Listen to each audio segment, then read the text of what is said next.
Hello everyone, welcome to our channel Roja vlogs and tips. ఈరోజు వచ్చేసండి ఈ వీడియోలో కొన్ని మనీ సేవింగ్ టిప్స్, అట్లాగే మనం ఈజీగా పనులు ఏ విధంగా చేసుకోవచ్చో కొన్ని టిప్స్ అయితే చూసేద్దామండి. ఈ వీడియో కానీ మీకు నచ్చినట్టయితే లైక్ చేయండి, షేర్ చేయండి. మా ఛానల్ ఎవరైనా కొత్తగా చూస్తూ ఉంటే ఛానల్ని సబ్స్క్రైబ్ చేసుకోండి. ఈరోజు ఫస్ట్ టిప్ వచ్చేసండి, మనము ఆరెంజ్ జ్యూస్ చేయాలి అనుకుంటూ ఉంటే మనకి ఆ జ్యూసర్ లాంటివి ఉండవు కదండి. అలాంటప్పుడు మనం టీ వడగట్టే గరిటెలు ఉంటాయి కదండి, వాటిలో మనము ఈ ఆరెంజ్ని తీసేసి చిన్న చిన్న పీసులుగా తీసేసి ఈ టీ వడగట్టే గరిటెలో వేసేసి ఒక గ్లాస్తో కానీ ఈ విధంగా మనము గట్టిగా నొక్కుతూ ఉన్నాం అనుకోండి, మనకైతే జ్యూస్ అయితే వచ్చేస్తుందండి. ఇంకా ఈ విధంగా చిన్నపిల్లల దగ్గర చేపించండి, వాళ్ళు కూడా అయితే చాలా ఉత్సాహంగా చేస్తారండి. పిల్లలకి ఇట్లాంటివి చేయాలి అంటే చాలా ఇష్టం అన్నమాట. ఒకసారి ట్రై చేయండి, బాగా యూజ్ అవుతుందండి. కొన్ని అయితే మన ఇంట్లోనే ఉంటాయి, ఇవి అయితే మనం దీనికి కూడా ఉపయోగిస్తామా అని అనుకోమన్నమాట. అనుకోకుండా జ్యూసర్లు అవి ఇవి అనవసరంగా కొనేస్తూ ఉంటామండి. అలా కాకుండా ఈ విధంగా ట్రై చేయండి, బాగా యూజ్ అవుతుంది. నాకు ఒక్క ఆరెంజ్లోకి ఇంత జ్యూస్ అయితే వచ్చిందండి. మరొక టిప్ వచ్చేసండి, మనము ఆనియన్స్ కట్ చేసేటప్పుడు కళ్ళల్లో అయితే నీళ్ళు వచ్చేస్తూ ఉంటాయి కదండి. అలాంటప్పుడు అయితే ఒక బౌల్లోకి నీళ్ళు తీసుకోండి. నీళ్ళు తీసుకున్న తర్వాత ఇందులో వచ్చేసి కొద్దిగా వెనిగర్ వేసుకోండి. వెనిగర్ వేసుకున్న తర్వాత ఇప్పుడైతే నీళ్ళల్లో మనము ఆనియన్స్ని వేసుకోవాలి. ఇలా వేసుకొని 10 నిమిషాలు వదిలేసి ఆనియన్స్ని మీరు ఎంత సన్నగా అయినా కట్ చేసుకోండి. మీ కళ్ళల్లో అయితే ఇంకా నీళ్ళు అయితే రావన్నమాట. ఒకసారి ట్రై చేయండి, యూజ్ అవుతుంది. మరొక టిప్ వచ్చేసండి, మనము కొబ్బరికాయలు ఎప్పుడైనా సరే ఎక్కువగా తెచ్చుకున్నప్పుడు ఆ కొబ్బరికాయలని ఈ విధంగా నిలబెట్టుకోండి. కొబ్బరికాయలు ఈ విధంగా నిలబెట్టడం వల్ల పాడైతే అయిపోవండి, ఎక్కువ రోజులు అయితే ఫ్రెష్గా ఉంటాయన్నమాట. ఒకసారి అయితే ట్రై చేయండి, చాలా బాగా యూజ్ అవుతుంది. మరొక టిప్ వచ్చేసండి, మనము ఉల్లగడ్డలని ఉడకబెట్టుకున్న తర్వాత పొద్దున్నే మనము వాటిని పీల్ తీసి ఇంకా చిన్న చిన్న ముక్కలుగా స్మాష్ చేయాలి అంటే కొంచెం టైం అయిపోతుందండి. అట్లాంటప్పుడు ఈ విధంగా మన ఇంట్లో పులకాలు కాల్చుకునే గరిటె ఉంటుంది కదండి, ఆ గరిటె పైన పెట్టి ఈ విధంగా గట్టిగా ప్రెస్ చేయండి. మనకి ఆ పొట్టు అనేది సైడ్కి వెళ్ళిపోతుంది. అంతేకాకుండా ఇంకా మనము స్మాష్ చేయాల్సిన అవసరం లేదు. దానిపైన ఆ ఉల్లగడ్డని పెట్టేసి గట్టిగా ప్రెస్ చేస్తే చాలండి, ఇంకా మనకైతే స్మాష్ చేసినట్టయితే వచ్చేస్తుంది అనమాట ఈ ఉల్లగడ్డ. పొద్దున్నే మనము పని చేసుకునేటప్పుడు కంగారుగా అన్నీ చేసుకుంటూ ఉంటాం కదండి. ఈ విధంగా ట్రై చేయండి, ఇంకా వచ్చేసి టైం అనేది సేవ్ అవుతుందన్నమాట. మరొక టిప్ వచ్చేసండి, పిల్లలు గోడ పైన పెన్సిల్తో అయితే బాగా గీకేసి ఉంటారండి. ఇక్కడ చూడండి మా గోడలు అయితే ఎలా ఉన్నాయో. ఈ గోడల్ని మనం క్లీన్ చేయడానికి ముందుగా కావాల్సిందండి 10 రూపీస్ డోమెక్స్ పౌడర్ ఉంటుంది కదండి, అదైతే తీసుకోవాలన్నమాట. అది తీసుకొని చిన్న ప్లేట్లోకి అయితే కొంచెం వేసుకోవాలండి. వేసుకున్న తర్వాత ఒక క్లాత్ అయితే నీళ్ళల్లో తడుపుకోవాలి. తడుపుకొని కొంచెం నీళ్ళు అనేది ఈ విధంగా పిండేయాలండి.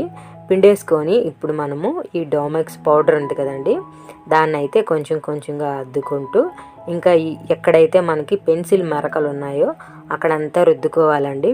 రుద్దుకుంటే అలా పెట్టగానే క్లీన్ అయిపోతుందండి. మనం ఎక్కువ కూడా ప్రెస్ చేయాల్సిన అవసరం అయితే లేదనమాట. మనము ఆ పౌడర్ని తీసుకొని ఎక్కడైతే పెన్సిల్ మరకలు ఉన్నాయో అలా రుద్దితే చాలండి, మనకి 2 నిమిషాలు కూడా పట్టదనమాట. ఇంకా తొందరగా మనకైతే క్లీన్ అయిపోతుంది. ఇక్కడ చూడండి, ఇక్కడ ముందు ఎలా ఉంది, ఇప్పుడు ఎలా ఉంది చూడండి. నేనైతే ఫస్ట్ హాఫ్ వరకు క్లీన్ చేశానండి, తర్వాత హాఫ్ ఎలా ఉంది, ఇప్పుడు హాఫ్ ఎలా ఉంది ఒకసారి చూడండి, ఎంత క్లియర్గా మనకు తెలుస్తూ ఉందో. నేనైతే ఈరోజు క్లీన్ చేశానండి. మా ఇంటికైతే వేరే అక్క వచ్చి, ఏంటి పెయింట్ వేసారా, మీ గోడలు ఇలా ఉన్నాయి అనింది. లేదక్క ఇలా క్లీన్ చేశాను అనింది. అరే ఆ టిప్ ఏదో తొందరగా యూట్యూబ్లో పెట్టు, నేను కూడా చూసి మా గోడలు కూడా క్లీన్ చేస్తాను అనిందనమాట. అంతేకాదండి, ఇంకా మనకి దాళమందిరాలు బాగా మురికి పట్టేసి ఉంటాయి కదా, ఆ దాళమందిరాలను కూడా మనము క్లీన్ చేసుకోవచ్చండి. డోర్లు, విండోలు అన్నీ క్లీన్ చేయొచ్చు అనమాట. కిచెన్లో మనకి టైల్స్ పైన బాగా మురికి ఆయిల్ పట్టేసి ఉంటుంది, అదంతా కూడా చాలా ఈజీగా ఈ డోమెక్స్ పౌడర్ వేసుకొని క్లీన్ చేసుకోవచ్చు. ఇప్పుడు చూడండి ఈ దాళమందిరాలు ఎలా కనిపిస్తున్నాయో. ఇంతకుముందు ఈ దాళమందిరం ఎలా ఉంది, ఇప్పుడు ఎలా ఉందో ఒకసారి చూడండి. నేను ఇంకా మీకు తలుపు కూడా క్లీన్ చేసి అయితే చూపిస్తున్నానండి. తలుపు వెనకాల మా పిల్లలు అయితే పెన్సిల్తో బాగా గీకేసి ఉన్నారండి. దీన్ని అయితే ఇప్పుడు క్లీన్ చేద్దాము. అదే డోమిక్స్తో అండి, చాలా ఈజీగా మనకైతే క్లీన్ చేయొచ్చు.